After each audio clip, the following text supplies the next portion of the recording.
لما الناس تبدأ تتكلم عليك كتير اعرف بانك انت حراق. هتقولي يعني ايه حراق؟ اقول لك بمعنى صح بانك انت عرفت تعمل حاجات الناس اللي بتتكلم عليك مش عرفت تعمل الحاجات اللي انت عملتها، او عجزت عن الحاجات اللي انت عملتها، او كانوا كسلة في الحاجات اللي انت عملتها. فبالتالي لما انت جيت عملت الحاجات دي هم بدأوا يشوفوا بانك انت بدأت بدأت تتقدم، بدأت في تطور يحصل في حياتك، بدأت تكون احسن من الاول، بدأت تكون يعني بني ادم ناجح او بتوصل للنجاح.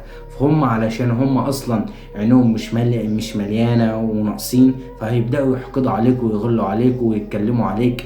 وغير كده انت لو اتاثرت بكلامهم انت هتفضل زيهم، عمرك ما تتقدم. واللي عايز اقوله لك برضو ان هم لو اتكلموا عليك او ما اتكلموش عليك كده كده انت مش مستفاد. المستفاد فعلا انك انت تتقدم كل يوم خطوة، حتى لو خطوة بسيطة. مفيش حد بيطلع السلم درجة واحدة، ما الكلمة دي قالها لي ابويا. مفيش حد بيطلع السلم درجة واحدة، بنطلعوا خطوات.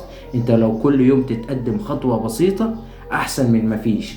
بعد مرور الزمن وبعد سرعة الوقت، مفيش اسرع من الوقت دلوقتي، هتلاقي نفسك بانك انت في حاجة كبيرة في حياتك اتغيرت، وانت اتطورت وحياتك بقت احسن.